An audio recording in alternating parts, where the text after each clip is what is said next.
By 2030, freedom will be more permission-based. How serious people are preparing a real Plan B.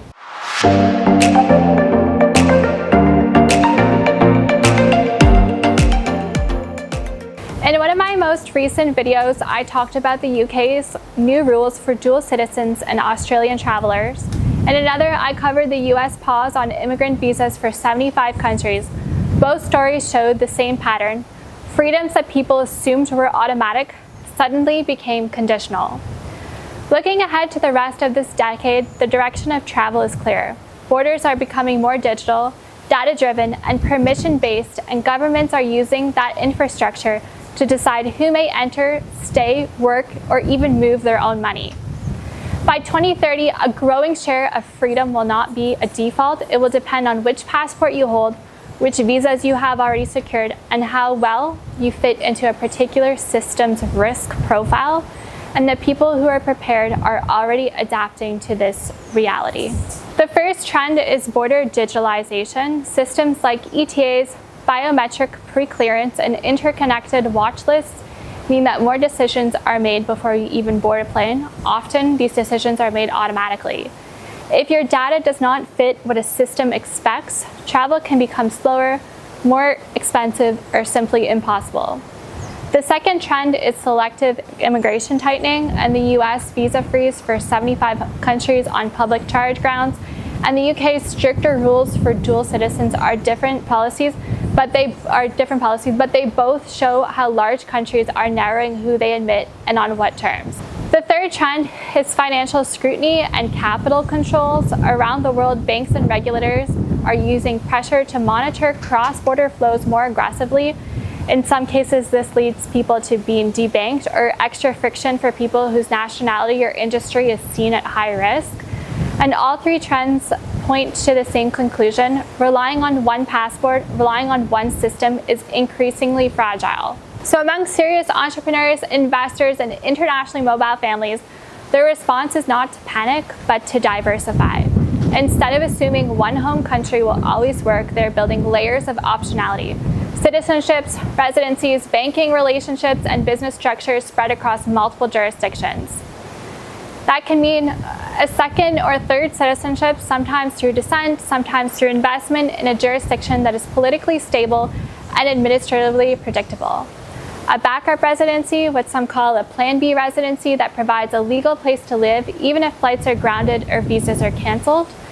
Banking and business infrastructure in at least one country that is not tightly coupled to their main passport or domestic political environment.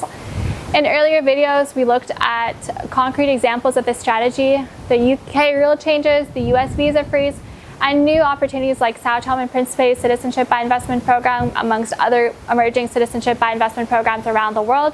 And the common thread is that people who planned ahead had more options when the rules and laws shifted.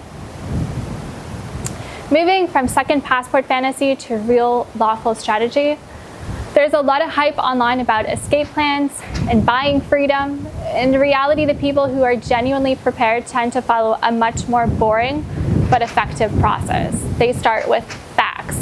Which citizenships and residencies do you have today, and under what conditions can they be kept or lost?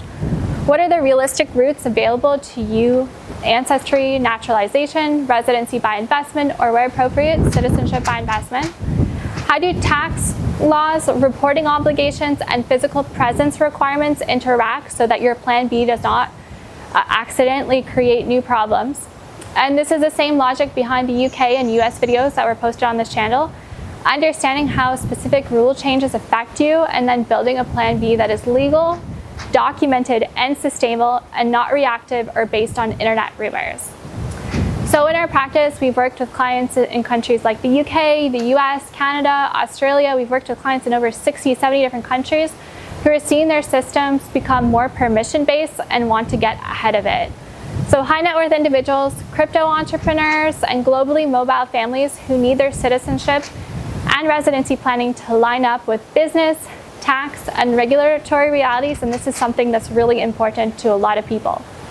People from countries facing new restrictions, like those affected by the recent US visa pause, who want to reduce their vulnerability to single country policies, And what the team at Jh Marlin and I myself do is help you move from general concern to a concrete lawful plan, mapping your current position, identifying viable options across citizenship by investment, EU ancestry and residency, and sequencing those steps in a way that makes sense for your timeline and risk tolerance. If you'd like to explore that in a confidential setting or professional setting, you'll find more contact details in the description below. And if you want to see how these ideas play out in specific cases, I recommend watching some of our other videos on this channel. And together they paint a clearer picture of why by 2030, freedom will be far more permission-based and why a real plan B is no longer an option. Thanks for watching this channel. We're really excited to have more followers. So if you like this video, make sure to put thumbs up and follow us. We'd be happy to hear from you. All the best. Bye for now.